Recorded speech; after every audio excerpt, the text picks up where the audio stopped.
About 10 o'clock in the morning here in Hobart, and we're just going to go through an update on the tracker, the weather, and a few bits and pieces along the way.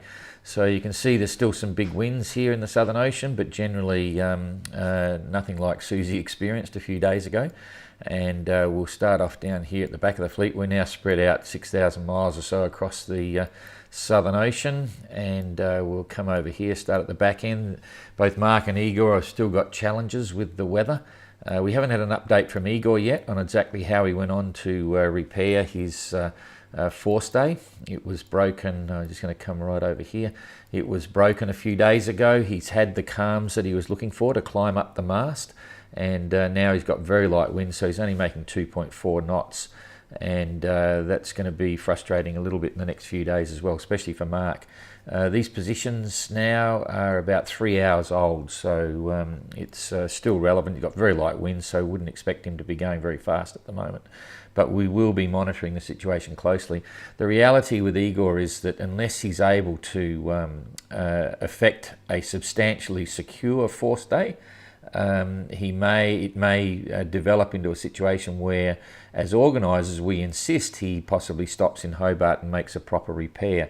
We're not sure whether he's got mechanical stay-lock fittings and so on, but we'll just have to wait and see what he reports in. But certainly the objective right now is to get him secure enough to make it all the way to Australia.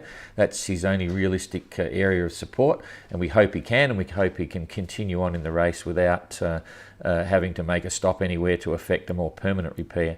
Mark Sinclair, 2.2 knots. He's obviously in this confused area of very low wind still at the moment, but we'll come back. In fact, I'll show you now what's projected in the future. This is sort of like half a day away. He will get a good following breeze, and he's off and running. But the real remarkable thing right now is that Suhaili, this plot here isn't actually quite correct. Suhaili right now, as of today, same time if you had started in Les Sables-d'Olonne on the same day, Suhaili is now well and truly past Mark's position, and Suhaili would be in this area right here where I'm just jiggling around. So quite a few days sailing in front of Mark, so he's got a new challenge. He wants to do it in better time than Robin, but he better hurry up, otherwise he's going to miss out. So now we'll just zip back here and show you what's going on with the middle fleet. There's been Susie settled down, as you probably heard. She got knocked down again yesterday, caught with the companionway open in moderate conditions, 30-35 knots, but obviously it's still a sea running, and it sounded like one of those frustrating situations where you just get this wave that slaps on the boat, pushes it down, and we've got no idea exactly how much water went down below. I'm sure we'll find out about that when we get the satellite phone call first thing on Monday, the safety checking call. She'll tell us all about it. That weather's not quite right. That's what's coming. So we're back now to real-time weather. What they've got is a solid northwesterly airflow here that's going to give them good speed, and certainly for Susie, she's been making good time to the east. And these guys back here, Tapio and Istvan, a couple of issues. Istvan reported in this morning that or about 5 hours ago, that his wind vane wasn't able to cope in the conditions, whether something's broken or it's just not up for it, or whether it's the wheel drum, we're not sure. We might find out more information later, but it's meant that he's had to heave to, which is always risky business in the Southern Ocean. I always get a bit sort of anxious when I get reports of any entrant heaving to in the Southern Ocean. It sometimes can lead you to be exposed to knockdowns again. You're not moving very fast, the seas can get quite tricky, and he's got a long way to go here now. This strong wind is going to get worse over the next 12 hours. So he's only making 2.8 knots, and Tapio coming up around the side. Tapio was behind him. Tapio's still moving well, 5.6 knots. I'm surprised that they're still trying to get north, because I would have thought they were probably starting to run off by now with this breeze.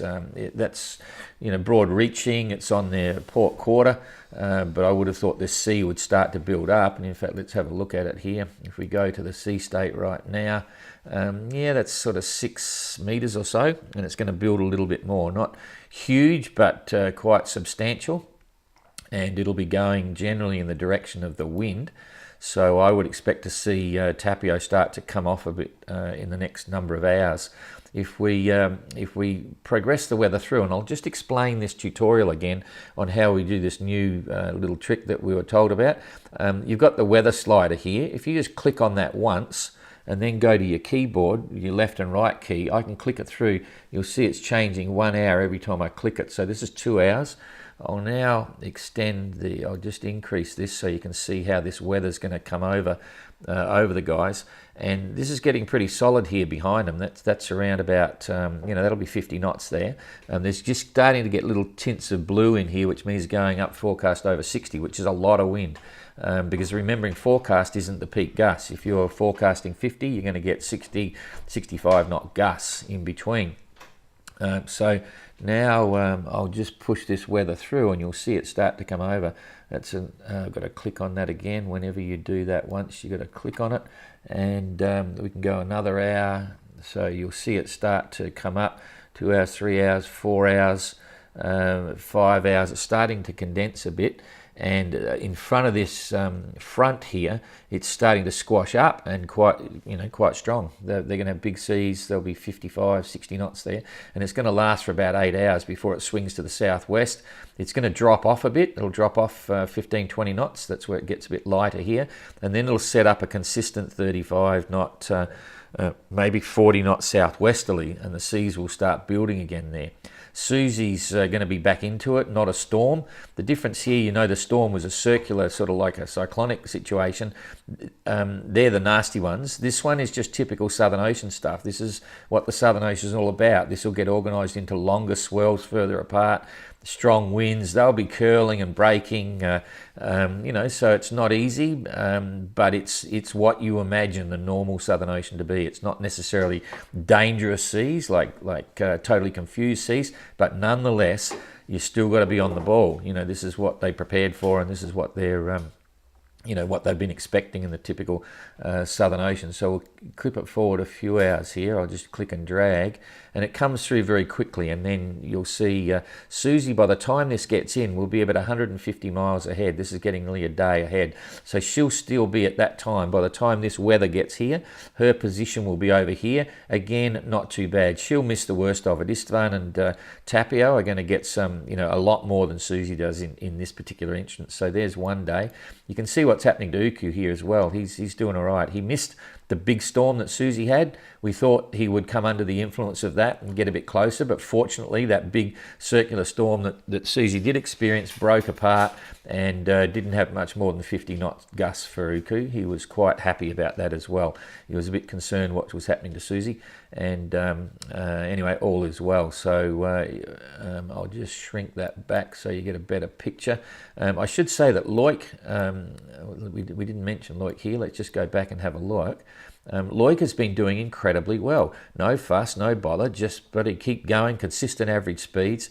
He's had some moderate weather, but no extreme heavy weather, but nonetheless, no complaints. He's just going for it right now. He's doing 5.7 knots. He has gained quite a bit on Istvan and Tapio. You got to admire the guy. He just keeps plodding along, and that's what it's all about.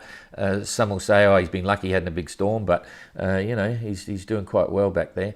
So I'll position these guys in the middle, and we'll just roll it through. So that's as of now. This is a day and a bit ahead. You'll see how quickly it disappears. So it's all going to happen in the next 24 hours. This one coming through, and then after that.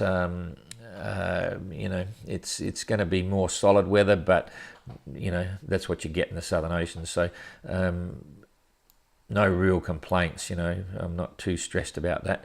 Uku's going to get some good sailing as he goes further south, heading towards Hobart. By the time this system gets across, he'll be down here getting a good kick. So the next few days, they're okay. Let's just have a look now at Mark and his approach to Tasmania. We'll go back to real time. He's done really well in the overnight. They've had a good solid breeze, doing 7.5 knots. Right now, he's still doing 6, but there is still a way to go for him to get around the corner. I'll just blow this up so you'll see what will happen. It's going to go light at the end. So we are now expecting to see him. I'll just get that out of the way. We're expecting to see him very early local time tomorrow morning. To give you some distances, I'll just put the distance markers in. So there's one there. We'll put another one here. So distance to Southwest Cape for Mark at the moment is around about 80 miles, and he's making 6 knots.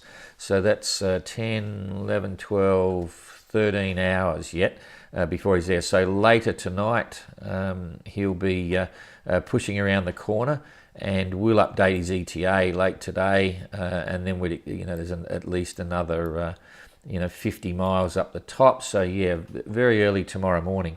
But if we look at the weather that he's going to get, you'll see here, we'll just push that forward 12 hours. So right now it's 23, so in 12 hours time he's still got good breezes to keep coming down here to Southwest Cape, and you can see it's starting to lighten up again here in the bay before he comes up alongside the edge of Bruny Island. Mark doesn't have the charts for here, so that's going to make it a bit tricky for him. I'll just show you what the hazards are down in this part of the world. I'll turn it into a Navionics chart and you'll see some of the challenges he's got. He's had information from other entrants. Susie and the others have given him various GPS positions off their charts. If we zoom in on this, I'll give you the plan. He'll where is he? He's over here. There he is. He'll be coming around the bottom here. He's got a large scale chart, so he'll miss these obvious little islands and so on, but it gets tricky here because he doesn't have a small scale chart. The biggest hazard is the fish farms, I suppose, but he's already said when he comes up here along the coast of Bruny Island, beautiful cruising territory down here, by the way, these are the fish farms here. They're all lit. But he's going to take about a 3-mile option. He's going to stay roughly about 3 miles off these hazards, come around, and then work his way up into the bay. And if I put the course on here, you'll see where we're going. This is Kingston Beach right there. You saw it with Jean-Luc arriving. It'll create challenges, but that's part of the deal. And we'd expect to see him sometime tomorrow morning. So if we go back to the weather now, we'll just go back to Windy TY, decrease that over here so you can get a feel for the approach. We'd expect the wind, too much information. It's gone double up. So we will just try one more. No, I'm going to have to reboot. Otherwise we can't have a look at Jean-Luc. So yeah, we'd expect to see him in the morning. We'll go live the same as we did with Jean-Luc, and the positions of Mark on the tracker will change to hourly once we get to the last 12 hours. So you'll be able to plot him in really closely and see exactly what we're going to do. I'll get rid of the map first and see how we go here. Put the weather on there, hit that there, and we'll come across here. This is the zone. While we're here with the zone, you can see Uku's cutting the corner just nicely, zipping down here, misses it well, and then he should make in fact over the next few days should make a good clean run. So we could see him, in fact while we're here, let's see exactly how far behind he is from Mark. Okay, 600 miles. That's 1, 2, 3, 4. I'd say I'll be 5 or 6 days behind Mark coming in. So if Mark's on Sunday, that puts him in late next week, which is kind of nice. Now just coming back to concentrate on Mark here. We'll get rid of that. And whoop, I might have screwed up too much there. Back and forwards. And you'll see the weather starts to die in these last 24 hours. So that's now. We come through. You can see it dying off with light headwind and so on. So yeah, that's about it. Anyway, we'll keep you updated. Let's have a look at Jean-Luc right over here in the front. You've probably read my assessment why he's where he is. He's a unique character, a unique level of experience, and it all starts to make sense. And the one thing I will say, which I didn't really point out in that little piece about why I think he's so far into the future, is that consistently in similar weather situations, and I've seen this over many months now, Jean-Luc is always at least nearly 1 knot faster, especially in heavy weather. And to this point in time, Jean-Luc still hasn't set drogues, hasn't set warps, haven't hove to. Everything's working, his hydrovane's working, all those sorts of things. So that helps him along the way. And certainly he's had different weather systems, there's no question about that. If Jean-Luc had experienced something similar to what Susie had yesterday or the day before, who knows what he would have done. He would have been in the same challenging situations, but fortunately that hasn't happened yet. So if we look at the big picture, he's done well, came up, he missed that blow that came through, and in the next, this is what he's got at the moment, sorry, I was forward that. He's got good consistent flows, that's why he's doing seven knots, doing well. That'll just slowly start to disappear, so he's got a day or two of pretty good sailing conditions. Then it's going to form off a bit light as this one here forms up into a massive low pressure system in the Southern Ocean. This develops into nearly 1,000 miles across. It's quite a big one in terms of size. It's a little bit nasty in the middle, but even this, because it's so big, it doesn't turn so quickly, but it's still not a nice place to be there. You can see it evolving. I'll get rid of the box. So, and generally, just as a look at the whole Southern Ocean on the Pacific side, it's not too bad. You know, this is what we're saying. You tend to get a little bit more consistency in there, a little bit more organised than they are in the Indian Ocean. There's New Zealand. Here's Cape Horn over there. Still a long way to go. Anything can happen, but that's really about it. Okay, so not a lot more to report. We'll let you know as time goes by how it happens, but the big thing for tomorrow is the arrival of Mark. We're really looking forward to it. It'll be good to see how good his bruising is after his rib injury. It hasn't slowed him up much. He hasn't complained about it, hasn't said it's a big problem, but we're all feeling sorry for the toolbox. That's about it. We'll see you tomorrow morning and tonight for Nick's portrait exhibition here in Hobart. Thanks a lot.